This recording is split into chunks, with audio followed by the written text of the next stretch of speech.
আজ আমি আলোচনা করব দশম শ্রেণীর পাঠ্য কবি সুভাষ মুখোপাধ্যায়ের একাকারে কবিতাটি।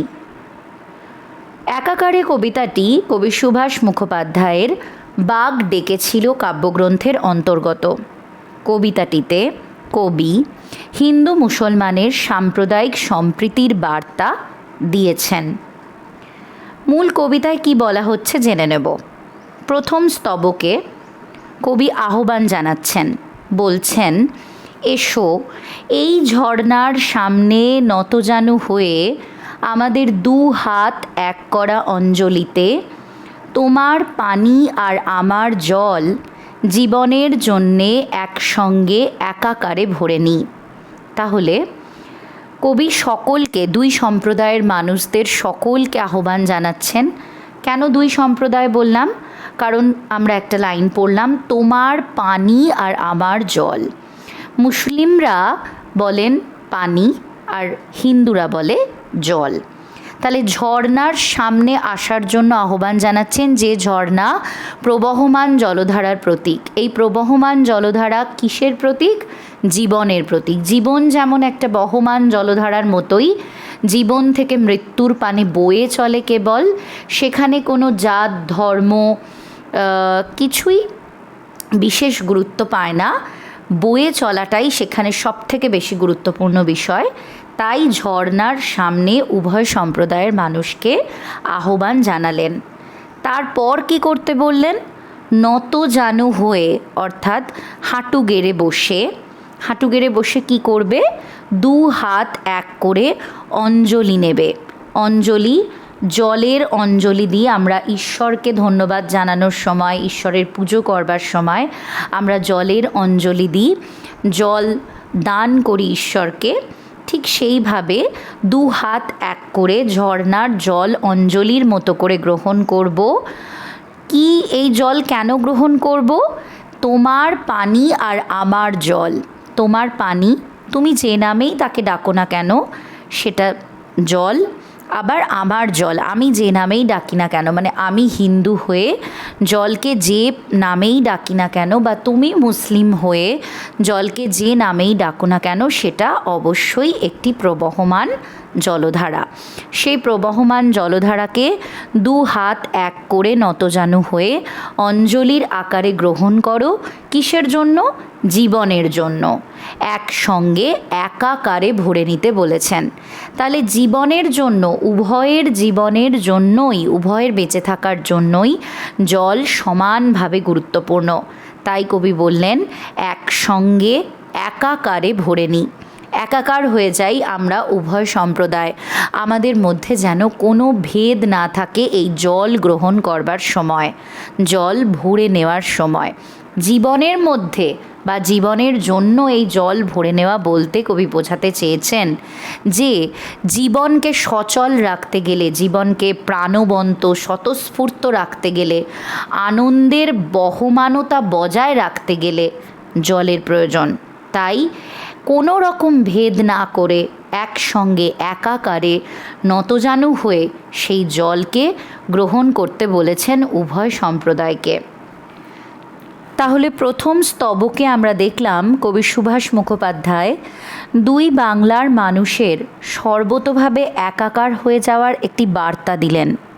বলতে চাইলেন, প্রকৃতির কাছ থেকে পাওয়া যে কোনো উপাদানের উপযোগিতা ভিন্ন নামের হলেও একই থেকে যায় দুই সম্প্রদায়ের কাছে। দ্বিতীয় স্তবকে আমরা দেখব, দেখো জপমালা হাতে তোমার মা আর আমার আম্মা জগৎ জোড়া সুখ আর দুনিয়া জোড়া শান্তির জন্যে একাসনে একাকারে প্রার্থনা করছেন। দ্বিতীয় স্তবকেও দেখতে পাচ্ছি ধর্মীয় আচরণও কিন্তু দুই সম্প্রদায়ের মধ্যে একই, তার মধ্যেও কোনো ভিন্নতা নেই। যে নামেই আমরা আমাদের জননীকে ডাকি না কেন, দুই বাংলার মানুষ, পূর্ব বাংলার মানুষ আম্মা বলেন এবং পশ্চিম বাংলার মানুষেরা মা বলেন। উভয়েই কিন্তু একইভাবে জপমালা হাতে নিয়ে ঈশ্বরের কাছে একই জিনিস প্রার্থনা করেন। কি প্রার্থনা? জগৎ জোড়া সুখ আর দুনিয়া জোড়া শান্তি যেন তার সন্তান লাভ করতে পারে। তার সন্তানের জন্য ঈশ্বরের কাছে করা প্রার্থনাটাও কিন্তু দুই বাংলার মায়ের সমান, এটা বোঝাতে চাইলেন দ্বিতীয় স্তবকে কবি। তৃতীয় স্তবকে আছে শোনো, কোরআনের সুরাহর সঙ্গে উপনিষদের মন্ত্র, সকালে প্রভাত ফেরির সঙ্গে ভোরের আজান একাকারে মিলিয়ে যাচ্ছে। তাহলে দুটো বিষয়ের মধ্যেও একাকারে মিলিয়ে যাওয়ার বা মিলে যাওয়ার যে প্রসঙ্গ আনছেন কবি, সেই দুটো বিষয় কি কি? দুই ধর্মের বিষয়। মুসলিম ধর্মের পবিত্র ধর্মগ্রন্থ যেটা, সেটা হলো কোরআন। কোরআনের সুরাহ বলতে বোঝায় একটি নির্দিষ্ট পরিভাষা, এটি কোরআনের প্রতিটি অধ্যায় বোঝাতে ব্যবহৃত হয়। তাহলে কোরআনের এই সুরাহর মধ্যে কি আছে? ঈশ্বরের প্রতি প্রার্থনা আছে, ঈশ্বরের কাছে সকলের মঙ্গলের জন্য করা প্রার্থনা আছে। উপনিষদের মন্ত্র, উপনিষদ হচ্ছে বেদান্ত বা বেদের শেষ অধ্যায়। এখানেও হিন্দু ধর্মীয় বিভিন্ন তাত্ত্বিক আলোচনা করা হয়েছে।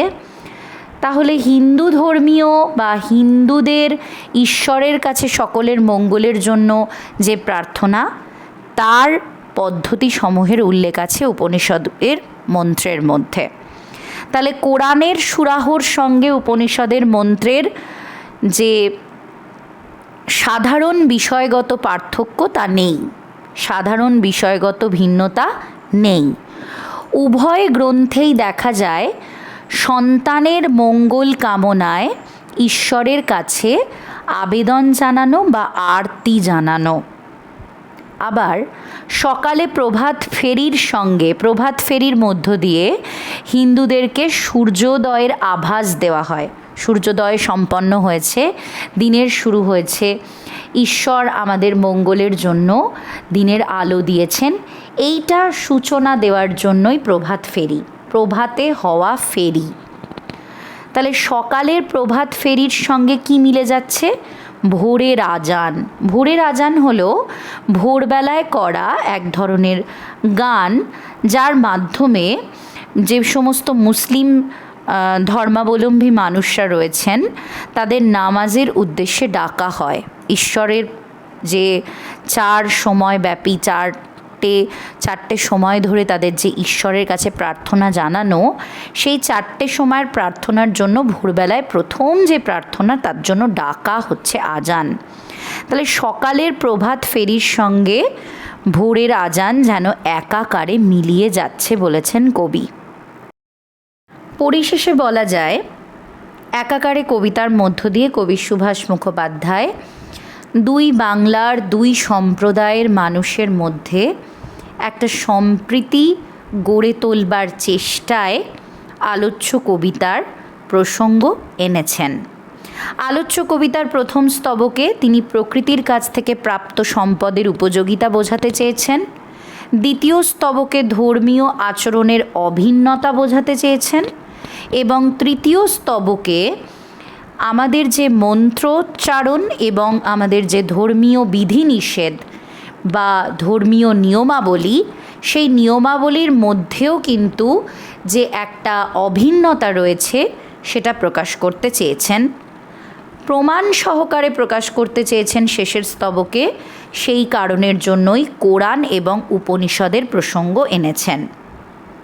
তাহলে সমগ্র কবিতায় একাকারে মিলিয়ে যাওয়ার যে যে বিষয়গুলিকে তুলে ধরেছেন সেগুলো খুবই গুরুত্বপূর্ণ। একাকারে কি কি মিলিয়ে যাচ্ছে বা একাকারে কি কি করা সম্ভব, সেই প্রসঙ্গে কবি আলোচ্য কবিতাটির উপস্থাপনা করেছেন।